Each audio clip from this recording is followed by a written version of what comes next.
Listening to Bad Dog Agility, bringing you training tips, interviews, and news about the great sport of dog agility. I'm Esteban. And I'm Sarah, and this is episode 229. Today's podcast is brought to you by 1TDC.com. Dog agility can be hard on your dog's body. Help keep their joints and muscles healthy with 1TDC. 1-tetradecanol complex is a clinically studied blend of unique fatty acid oils that can support your dog's joint health. 1TDC provides healthy inflammatory response from head to tail. All of our listeners will automatically qualify for a great 1TDC special offer by purchasing online at BDA1TDC.com. That's BDA, the number 1, TDC.com. Today's podcast is also brought to you by HitItBoard.com. HitItBoard.com has the innovative training tools you need for agility. Having problems with the dog walker A-frame? The HitIt board can fix that. Your dog doesn't like tugging? They'll love the Tug It.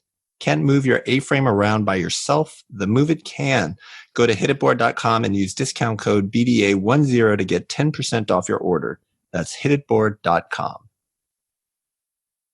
Today, we have a very special guest rejoining us on the podcast after a 3-year absence. I can't believe it's been that long. It is Sarah Stremming of the Cognitive Canine and Cog-Dog Radio. Sarah, welcome back. Thank you. It has been too long.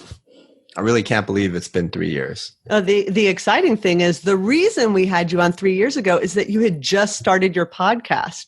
And now, of course, you know, it's something that a lot of people already know about. Well, you have lots of fans. Yeah, let's take a minute and let's catch up a little bit. So it's been 3 years since you started that podcast. How have things been going? What have you been up to? It's been fantastic. The podcast did totally take off. I didn't really expect that, but it's very exciting. Since then, I've been teaching a lot, teaching for Fenzi Dog Sports Academy, but also traveling to teach, which is something that the podcast has definitely opened more doors for me to do. And I love it. It's fantastic. That is amazing. And for those of you who don't know, I should probably say, what are we talking about here? What is Sarah doing here? And we're going to talk about dogs who get a little too worked up for agility. And these are dogs that are commonly called over-aroused, I think is probably high drive, right? These types of dogs. And Sarah has, over the past several years now, really addressed a big need, in my opinion, in the dog agility community. And it's something that I think a lot of instructors don't really want to deal with. Most people become agility instructors because they enjoy the sport of agility and not necessarily the dog training part of agility. And I feel like some of this and lifestyle type issues is like, it's a not my problem kind of response that you might get from some instructors, not because they're bad people, but because it's, to me, requires some additional knowledge, right? Some specialization there. And those issues can be very, very difficult. And they're not something that you might want in your agility class, right?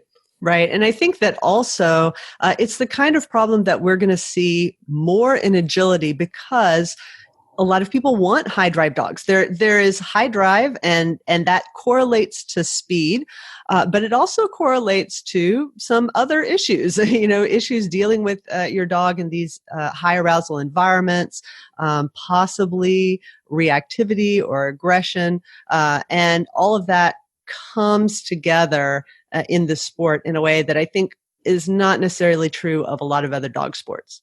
Mm-hmm. And now let me do a little bit more bragging. So Sarah Stremming, you can just take it easy for a minute while we do all the bragging for you. So in these 3 years, I think Sarah's brought a lot of these concepts out into the open. So people talk about it and engage with these issues in a way that they didn't previously. And I'm not just talking about beginner students or people with quote unquote problem dogs. I think it changed even the way that I looked at my own dogs, the way that I worked with them, and the kinds of stresses that we put them in when we take them to a big competition, right? A multi-ring event with lots of high drive dogs. I got the okay from Jennifer Crank, obviously our partner here at Bad Dog Agility, who couldn't be here today. on this one. She really wanted to be. Sarah, I need to tell you that. She wanted to be. I just spoke with her by messenger a little while ago. But she credits the stunning performances that her Sheltie Swift has been putting up. And for those of you, I think most of you do know, actually, she just got back from the World Championship, second time now with Swift. They had like a 4th place run in one of the individual rounds. Didn't get the overall medal. Had that one bobble that took that away, but they had silver the previous year.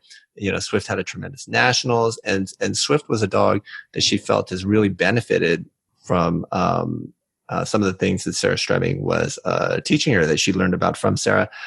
She's really big on decompression walks now. So I definitely we're definitely going to talk about that on this podcast.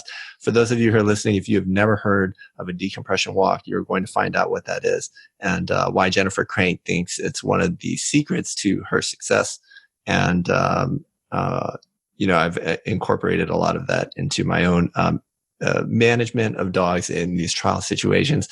And so just really, really good stuff all the way around. Cog-Dog Radio. So, you know, I guess 3 years ago, there were far less dog related podcasts. Now there are more, and there are some training specific podcasts, and they're all good. But Cog-Dog Radio is my favorite. I guess other than our own, I guess I have to say that I like mine the best. Bad Dog Agility, then Cog-Dog. Then Cog-Dog. I'm obligated to say that. Otherwise, I might get fired. But, I think Sarah Stremming might flip-flop that order. That's okay, too. Yeah. Right, but exactly. I love your podcast. I'm down approximately 3 episodes, and that's only because I've started rewatching Star Trek with my kid when he's in the car. Like and you don't drive anywhere. and my driving has gone way down. So I have to, I need to find time for my podcast listening time. So I'm always a couple episodes down, but I'm about to catch up. All right. So now that we've gotten all that out of the way, let's talk a little bit about these over-aroused high drive dogs. And first, I want to start with just the term over-aroused. So, Sarah, what does that really mean? What do people mean when they say that? And why are people seeking you out for this kind of stuff? Right. So, first of all, thanks for that awesome introduction. And I'm sorry Jen couldn't be here today too, but I did get to chat with her. I was lucky enough to go to Finland to watch. So I did get to watch Swift run and chat with her, as well as Abby Beasley, who has a Swift daughter and has applied a lot of the same stuff. So thank you for that. That's awesome. So the term over-aroused, or just the term arousal in general, is a problematic term for the reason that it is a label, and we always need to unpack labels if we're going to be using them. And we need to kind of operationalize them, define them, make sure that we're all talking about the same thing. What I find is that the term over-aroused is almost the new high drive term. People used to say, my dog's just really high drive. And they might have meant that in kind of a bad way. Now, when they want to talk about those dogs in a more negative light, they say they're over-aroused. Both terms, both drive and arousal, are problematic terms, because if you ask 10 people to define it, they're all going to give you different answers. So we definitely need to know what we're talking about, number one. And then we're better able to address it. So what I see it usually meaning would be dogs that are seemingly incapable of meeting criteria when the stakes are high. So when it's kind of a pressure cooker type of environment, sometimes that's just a novice trial, right? So sometimes people are just trying to get out of novice, or that might be world championships. I definitely saw some dogs that I know are beautifully trained, not act beautifully trained at world championships. And that's usually the type of behaviors that we're talking about. So they might break their start line stay, break their contacts prematurely, knock bars, not be able to collect themselves for the weave pulls.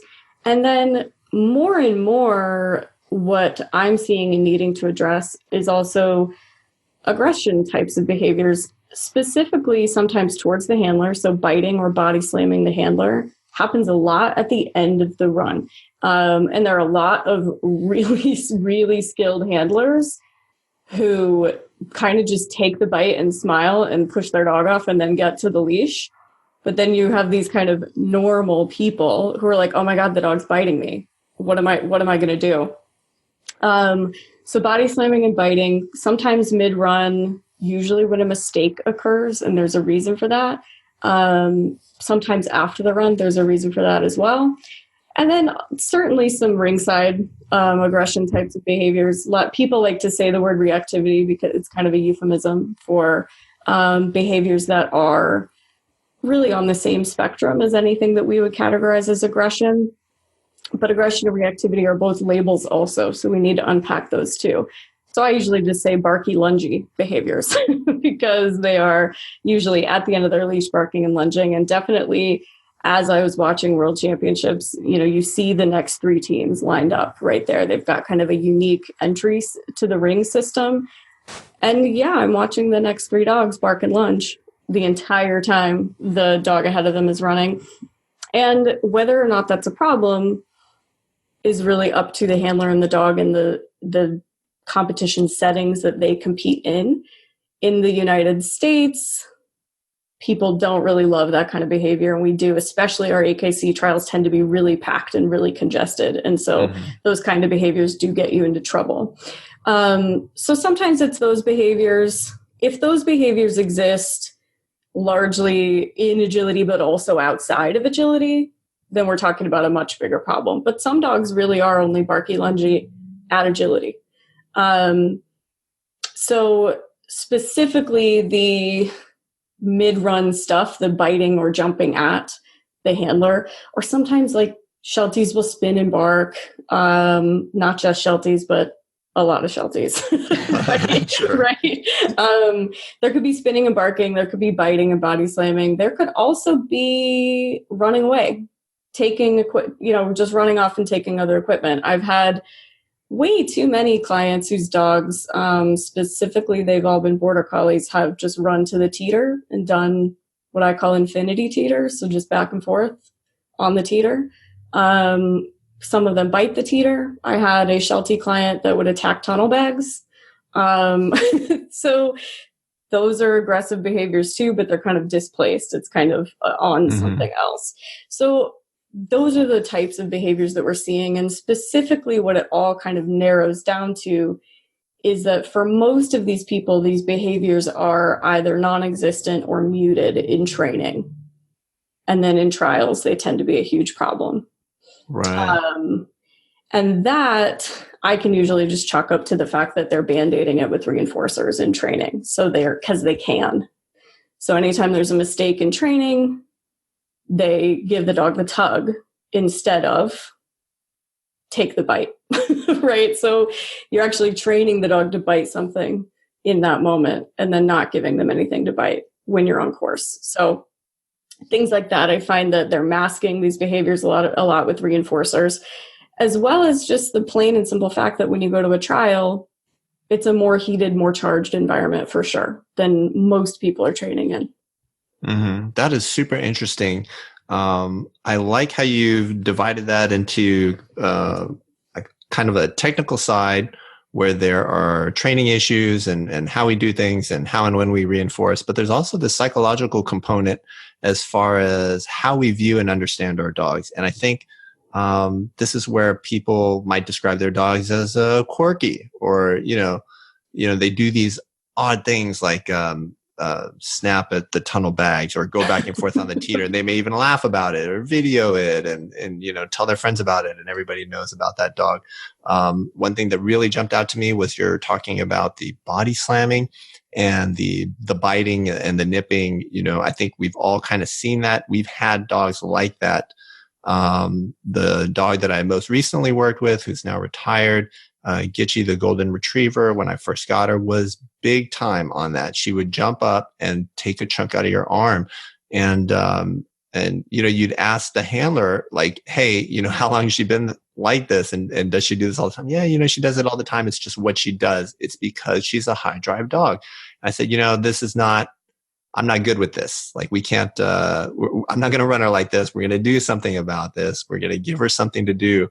And so I think that there are so many problems that people, like you said, I think you used the phrase Band-Aid, right? You learn to get by, get through the trial, get through the run, get your cues, progress to your next title, get what you need to qualify for the big event. And, we're just kind of going almost day to day on this rather than looking at what the root cause is and kind of addressing it, really trying to dig down deep and fix it. Yeah. And I think a lot of these behaviors, for most people, they don't view it as a problem until it's a problem. Right.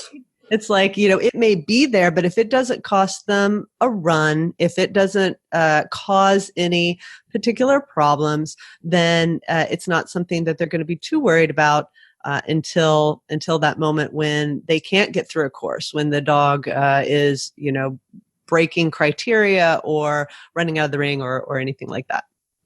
Yeah, definitely. I think this rings true for most kind of behavior problems in agility, is that people don't consider it a problem until it's standing in their way, in the way of their goals. So when they stop qualifying, basically, then it's a problem. Right. Or I've definitely had clients whose dogs biting them wasn't a problem to them until the judge saw it. Yeah. Right. And then they got an E on a qualifying run because the dog bit them. Right. And that's why I really like your podcast and bringing you on our podcast to reach people, because we're starting to see a lot more people do things like decompression walks as just part of how they, as part of their routine, right? It's not a way to fix a problem. It is now how they approach agility. Yeah, I think things are changing, and I'm really excited about that. It's definitely a slow-moving kind of thing, but because we have a lot of, I really like the term, this is from Dr. Susan Friedman, she's a behavior analyst, the term cultural fog kind of indicates the cultural ideas that are not really real, but are so pervasive that everybody's just kind of walking around in the same fog.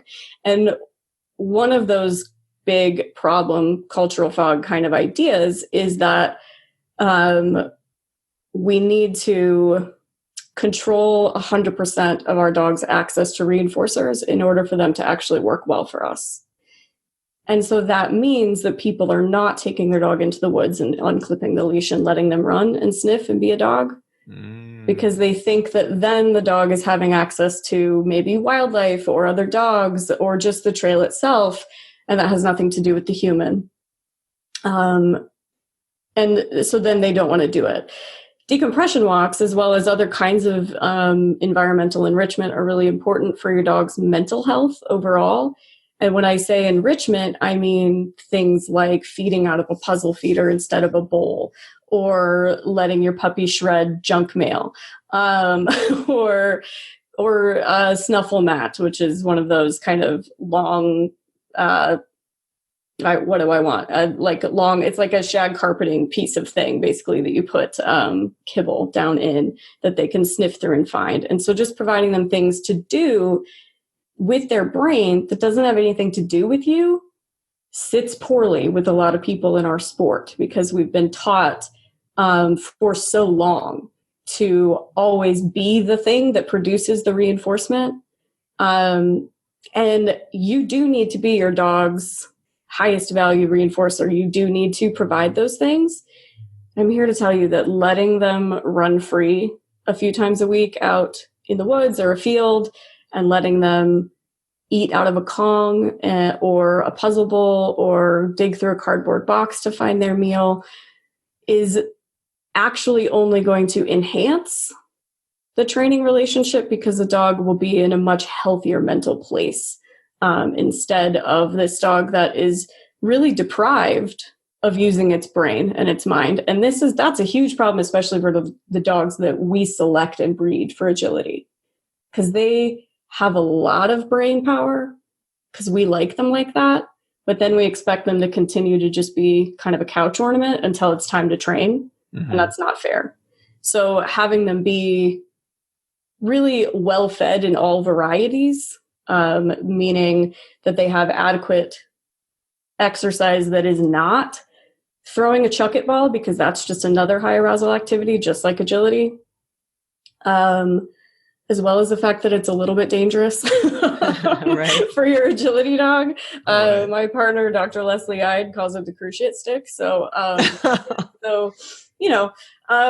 might be something to think about if it's in your weekly or daily practice. But we want to provide them with these activities that are normal dog things to do. And normal dog things are moving their body freely in nature, and scavenging and ripping stuff to pieces. So providing them with shredding, scavenging, and moving helps their mental health be in a better place, so that then we have a nice place to start our training and start asking them if they're able to think, and if they're even able to be in that high intensity environment with you. And that is so interesting, because I think it really reflects for myself how differently I'm raising this puppy that I have now. She's 7 or 8 months. She's a poodle, first poodle.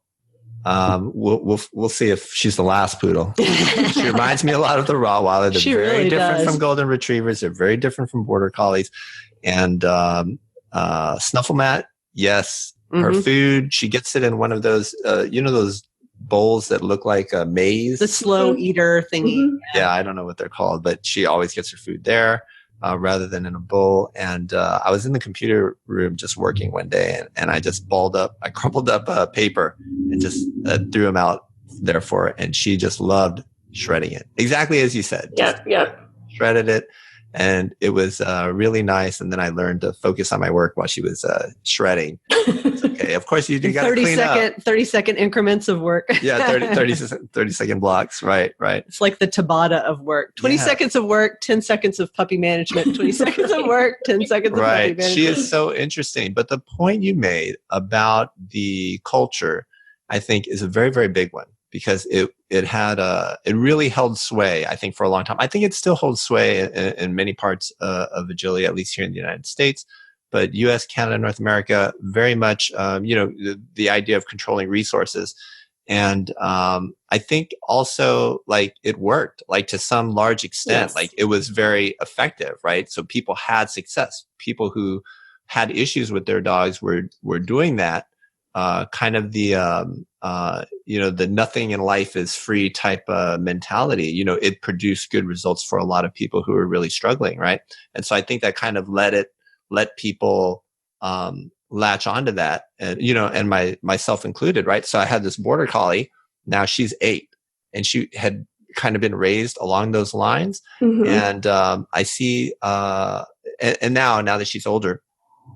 I guess it started a couple of years ago, but I would never have them no access to their toys, at least no access to specific toys, right? Or your special toy. Like, there were all these rules about it, and, like, we'd follow them pretty religiously. But now, she can go in with a toy and she just takes it. And, I guess some toys they like to chew on, or they would rip up, like furry type toys.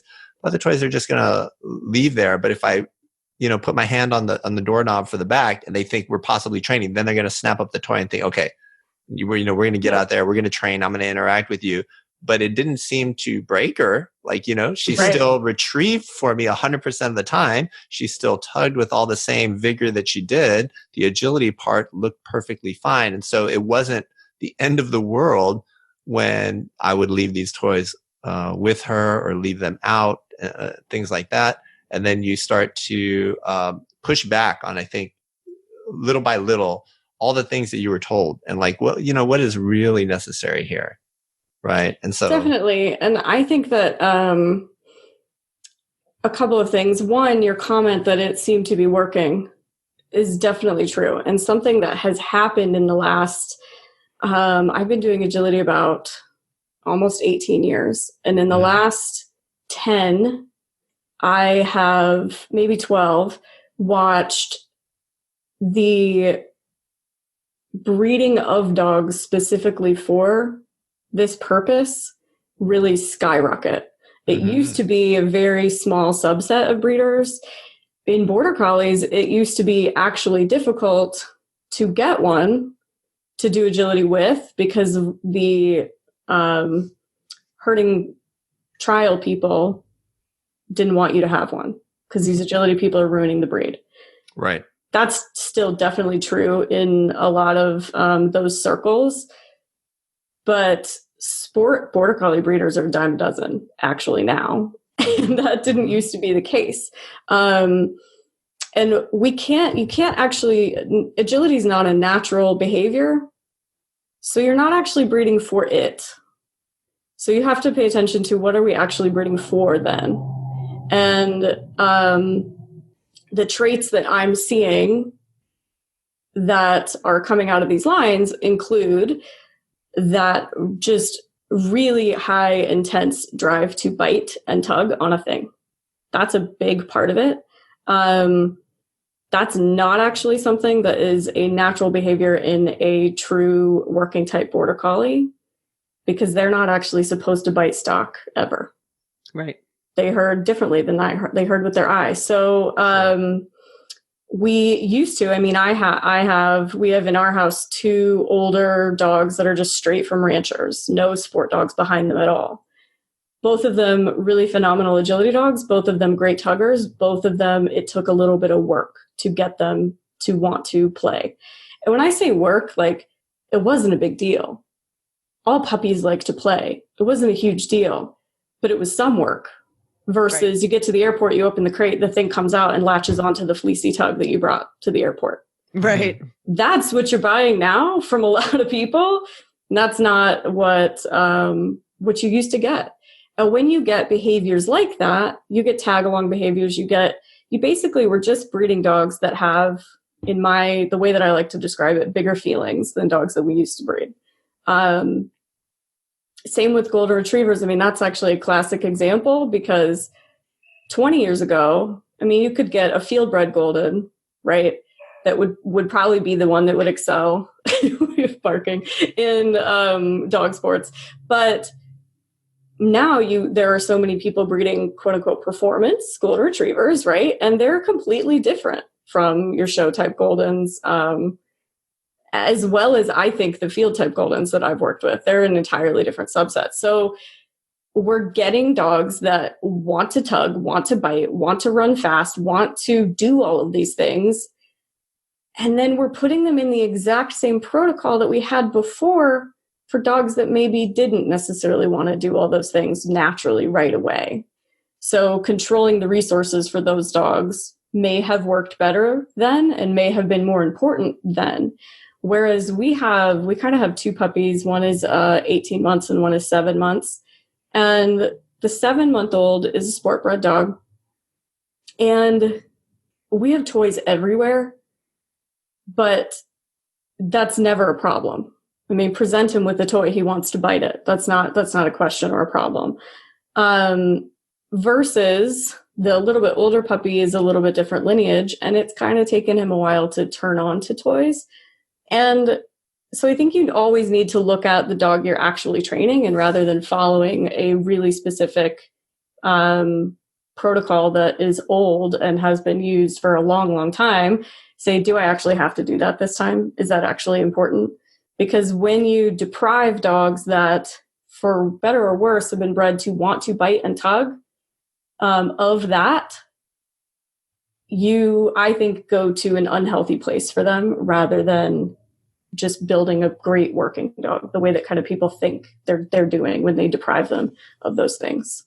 Mm-hmm. That is so interesting. And I imagine a little bit controversial, just the idea that as the sport has evolved, breeders or a subset of breeders have changed what they're breeding for.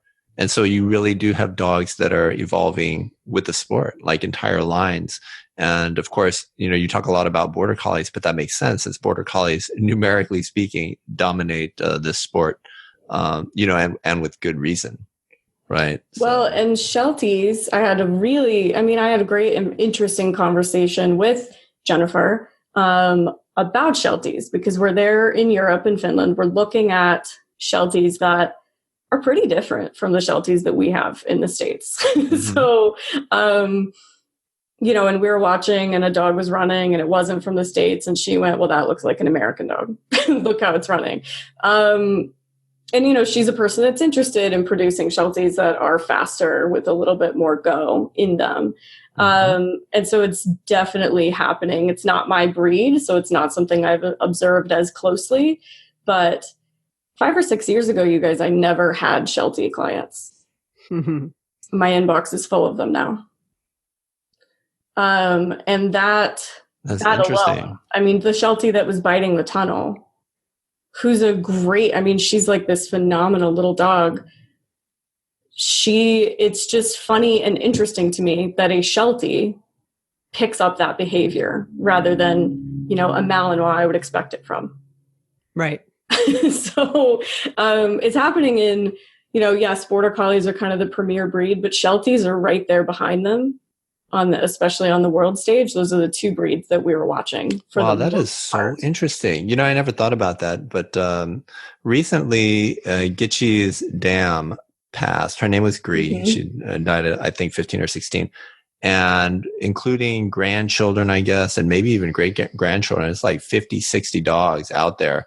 And the majority of them are running in agility and running very, very well. So when you look at the statistics, the yards per second, you look at the AKC records today, what Goldens are doing is phenomenal, right? Yeah. The 20th place Golden today would be the number 1 Golden just several years ago, right? And so one of the things that you tell people, because a lot of people would come and ask me questions, they're going to get someone related to Gitchy. They're excited. They've seen Gitchy run and her relatives all run very well. Gitchy wasn't the only one who did well.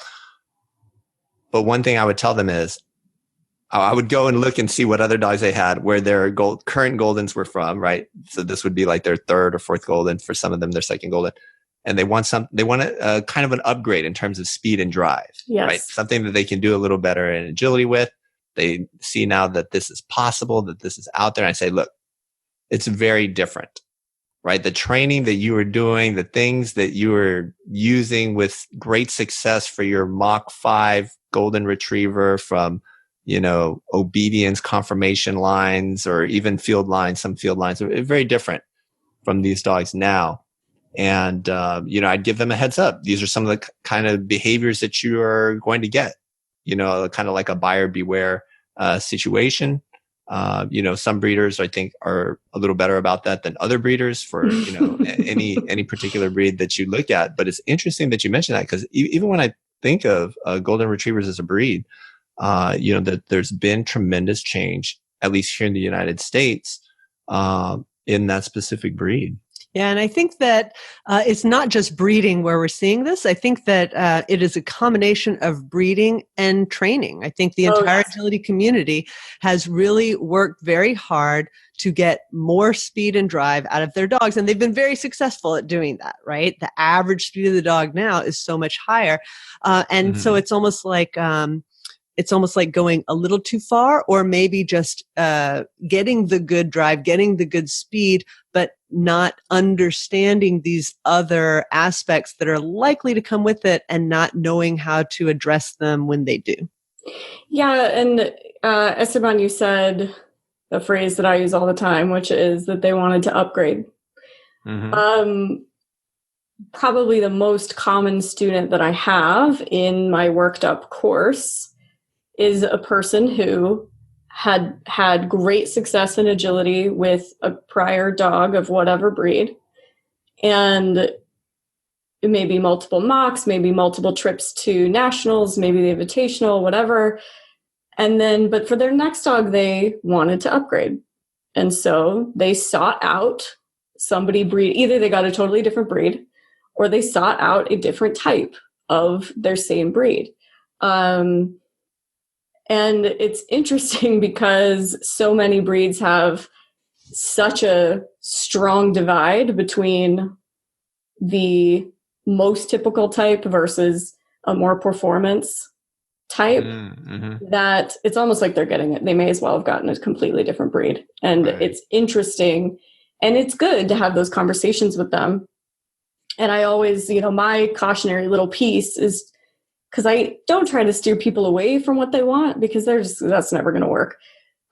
Also, if I tell them, this is like driving a completely different vehicle than you've ever driven before, that just makes them more excited and want it more. Right. I just tell people, just don't ask a breeder for a high drive puppy, because that phrase is problematic, right? Your breeder's definition of it is going to be different than yours.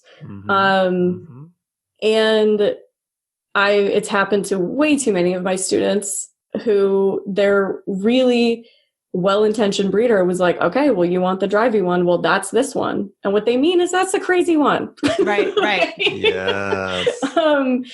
And, I even have clients who watched the puppies on video, saw that was the crazy one, and still thought that's what I want. Right. Crazy in a puppy, you have to understand, when they grow up, they're not puppies anymore. Right. You want to see, so I always tell people, yes, help yourself in the selection part by, look at the line of dogs that's doing great in your sport. And then then tell the breeder that your priority is stability of temperament. Yes. And then you're going to be fine. They're going to be fantastic, because the quote unquote drive or the whatever, that's already in there. That's in their pedigree. Right. Yep.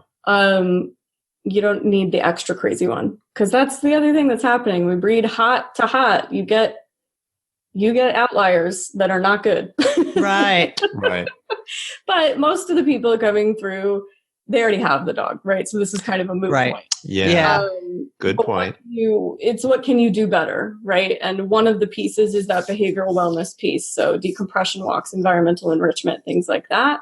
But then the other piece that is kind of the cornerstone of the Worked Up course is having a language between you and the dog that you can ask them, are you okay to work right now? And they can give you an honest answer.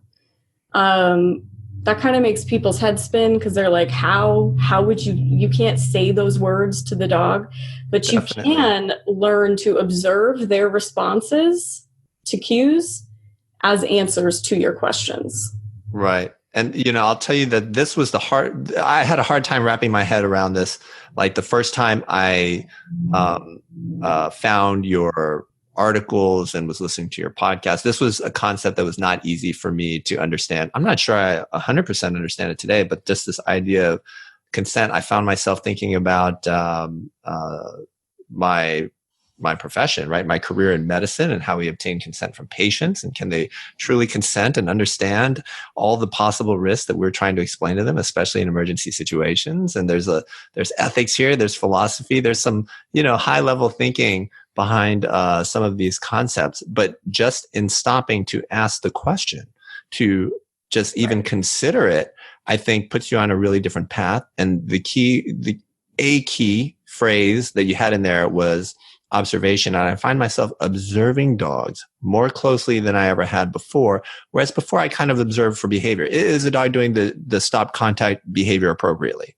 Is the start line to my satisfaction, or are they moving their front feet? That's one kind of observation. But now I'm a great observer of my dog's moods, their tendencies, their likes, their dislikes. I can give you much better descriptions of these dogs than maybe the generation right before. Now, you mentioned the Worked Up course, so let's talk a little bit about that now, and then get back to this idea of consent. So, you are teaching an online course called, and the title is Worked Up. Yes. Yes, and that is at Fenzi Dog Sports Academy. Yes. FDSA. So everyone listening, we're going to put a link there directly to Sarah's course, so you can go there. And when does this course actually open up? When are you starting? So registration is already open, but the course starts October 1st. October 1st. Perfect. And registration ends October 15th. Yes. Okay. So if you're listening to this a little bit later, it's not too late to get an auditing spot. Yes. And right now they're kind of 3 levels. So there's gold, silver, and bronze. And the gold level is kind of a classic working level where you post video and I give you direct feedback. Those spots are full. But the silver level, which is kind of a weird in-between level where you can post some video and get some feedback from me, just not as much as the gold students, And you can actually ask as many written questions as you want. That's the silver level, and that level is not full. Oh, okay. So that's definitely a good thing. That's good. So for those of you listening, you've got these arousal issues, or you've been told that, or you're struggling with something here. I think this is a great thing to do. Sarah and we'll be doing this at the bronze auditing level. Yep, already registered. Yeah, already registered. So we're good to go there, but I highly recommend that. And then, so kind of like you have a 4-step process. Or I don't even know that I should call them 4 steps. It's kind of like 4 areas that you're really looking at. And you've been going through some of that here in the podcast. Can you talk a little bit more about that? Well, I think you might be talking about the 4 steps to behavioral wellness. Or are you talking about that? Okay. So I actually have 2 courses running. Okay. One of them is the whole picture. So that's BH305 is the code for that at Fenzi. It's kind of easy to find by number because they're in order on the registration page. The whole picture is my course about the 4 steps to behavioral wellness, which are exercise. That's what I was thinking. Yeah, exercise, enrichment, nutrition, and communication. That's a prerequisite. It's a recommended prerequisite. So a soft prerequisite for actually every course that I teach. And I only run it live once a year. And so that's also happening concurrently. And then it worked up, though, I do have a kind of 5-step communication back and forth between you and the dog that I call arousal testing. So it's a testing procedure to basically ask the dog, where are you at right now? Are you able to function? Can I ask you to work? Mm-hmm. Yeah, and for those 4 areas of behavioral wellness, that's actually kind of the outline that we went over in our first podcast with you 3 years ago. So I'll make sure to put a link to that in the show notes so that people can go back and listen to that podcast as well as this one. And it'll give you a little bit more of that background of those 4 areas. Mm-hmm. Great. Now, when you talk about is a dog able to work? Let me give you a scenario that any instructor commonly runs into, right? You see a dog, they're trying to do something, the handler's trying to do a front cross or a blind cross or something, it's not going well, the dog's wandering off and sniffing, or they're really charged up and spinning and going crazy. And as an instructor, you kind of have a sense that the issue here is not how you're executing your cross, right? There's something else going on. But it is it feels impossible. It feels wrong to tell this person, you can't do this right now. The other 5 people in the class, we're going to go ahead and go on and do this sequence. You need to be doing X. You need to be doing something else. Like, how do you, right? That's a real problem for instructors. And I think it's what feeds into everything that we were talking about at the beginning of this podcast, right? All the Band-Aids. Yeah. Right. So exactly. And then you feel pressured as an instructor to Band-Aid for them, right? So that they get to run the course. I am the first person to encourage people to not drive a car that the wheels are falling off of. But it sounds like good advice. It is hard sometimes, especially when They worked a 9-hour day. They sat in traffic for an hour to come to agility class. Yeah. Now here they are, and you want them to throw cookies instead of run the course.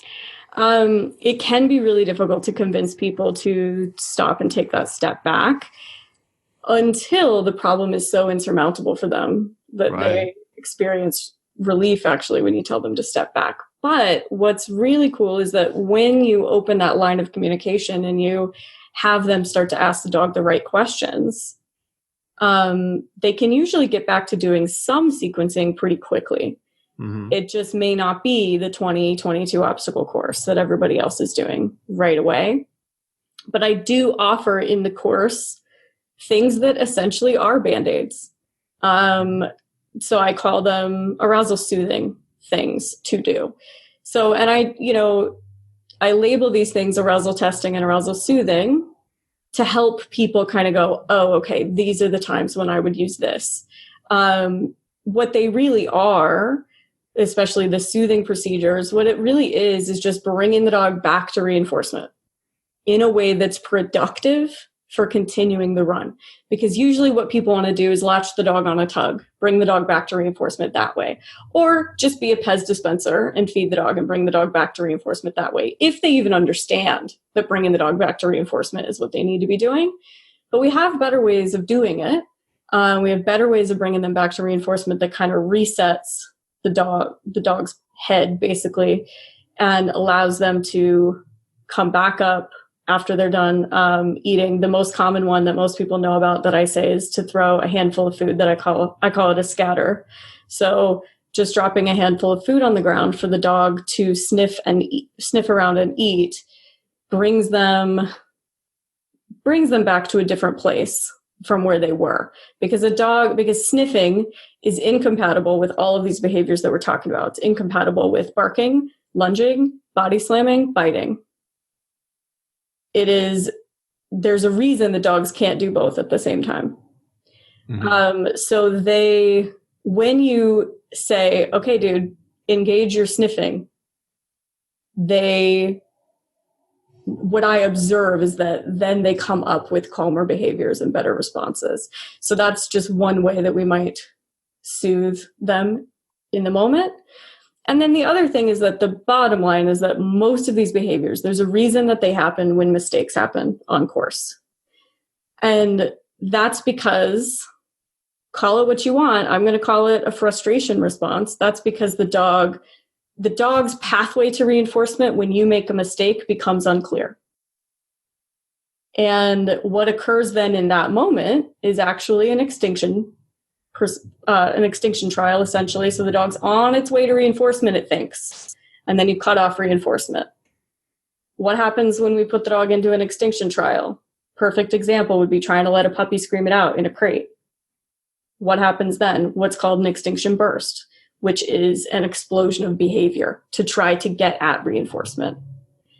So when we are handling the dog on the course and we make a mistake, and, whether or not the dog knows it's a mistake or not is another conversation. Right. But if they know it's a mistake, that's when you're going to see that explosion of behaviors. Yep. People call it arousal behaviors. I think a more appropriate label for it is frustration behaviors, but that word hurts people's feelings more than the word arousal. So it's fine. We can use whatever word makes people happy. It's all the same behaviors, and the answer is still the same, whatever you want to call it. And so getting the dog back on a path to reinforcement very quickly so that they learn to hang out with you while you figure it out. Because for lack of a better word, these dogs that we are selecting and producing for agility are impatient. Mm-hmm. That comes with wanting the thing badly. So wanting to run the course, bite the tug, eat the food, whatever the reinforcer is. If you want something very badly, then in turn, the kind of sister quality to that is impatience. And so your first agility dog, or maybe your first 5 agility dogs, maybe were lovely and you made a mistake and they were like, that's okay, I'm still 2 strides behind you, so figure it out. I'll be there in a second. Or they were just good about it. I mean, I was blessed with my first agility dog, was really forgiving of all of my handling. But when you get a dog that is maybe that quote unquote upgrade, they are probably not going to be as forgiving, and you need a way to help them hang out while you figure it out. Mm-hmm. Because that's what they're not great at doing. We have to teach them that. It's really not up to them to figure that out. Yeah, I love that. And some of that is just not intuitive, right? No one's going to throw food in the middle of a training session on the ground and let their dog be rooting around for treats. No, that makes people insane. It makes them very, they tell them to do it. Yeah, people get anxious about that. So, it's very interesting. I highly encourage people to take a look at the course. Now, Sarah wanted a little bit more. I think maybe just a definition. Yeah, because we talked about decompression walk a whole bunch of times in this podcast, but we haven't yet really said what it is. So if we could just kind of talk through that one issue, and then I think we're probably close to an hour mark here. So we'll have to wrap up this podcast because we could talk to Sarah Stremming all day. We could talk to Sarah all day, but let's hit that decompression walk for folks and sure, that one issue. Definitely. So, right. So decompression walk, what is that? Another label that we have to unpack, right? You have to pay attention to the dog's responses to the types of walks to understand what qualifies for your dog. But the general rules are that they need to be in nature. So they need to not be on concrete, as far from urban noise as possible, as far from streets as possible. If your dog has any kind of social issues or triggers, like maybe they bark and lunge when they see other dogs or people, then your walk should be as void of those things as possible, understanding that that may not be totally possible. So in nature, with the dog being allowed to move its body freely. So the best way to allow them to move their body freely is off leash. People, especially in the United States, get really mad when I say that. And they get mad because they're afraid, because in our culture, we don't do that. In our culture, we don't unclip leashes. Whenever I talk about this in the UK, in Europe, even in New Zealand, they're kind of stunned that I'm giving it all this background and being like, it's okay, it's going to be fine, because they already do it. They already do it all the time. So off-leash is best. If off-leash is inaccessible to you for either legal reasons or safety reasons, then a long line and a harness is better than nothing, for sure. And I've been in situations where I couldn't take my dog off leash for whatever reason. Like when I was teaching at Fenzi Camp, the dogs were not allowed to be off leash on the grounds. And in between my lectures, I had my dogs there and I wanted them to get out and get exercise, so they were on long lines and harnesses. That's not their normal, but it sufficed for that weekend. So the dog really needs to be allowed full range of motion too. So that's why I say harness, and I want to specify back connection. So not a front connection or a no pull harness. Certainly if that's the only thing that's accessible to you, because the dog's going to absolutely pull you over otherwise, then sure, connect it to the front. It's again better than nothing. But ideal would be complete free range of movement in a natural type of setting. And there's a lot of research on this in people. There's really none in dogs yet.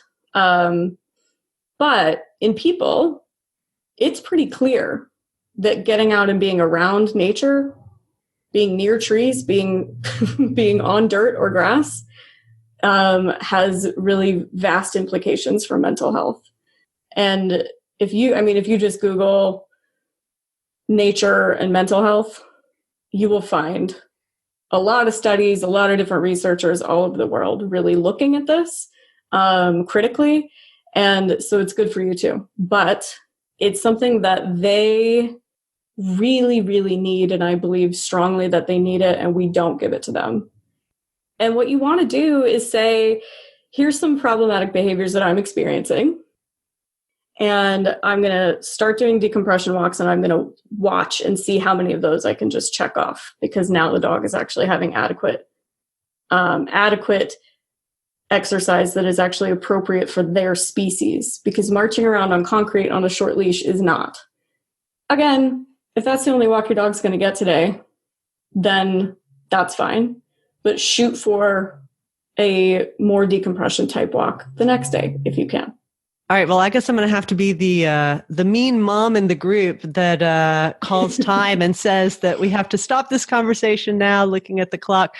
We absolutely love having you on the podcast, Sarah. Thanks for joining us again. Thank you. I hope to get back on, before 3 years. Yes, definitely. Absolutely. And we will have several links to different resources in the show notes of this episode, including both of Sarah's upcoming courses at Fenzi Dog Sports Academy. And that's it for this week's podcast. We'd like to thank our sponsors, onetdc.com and hititboard.com. Happy training.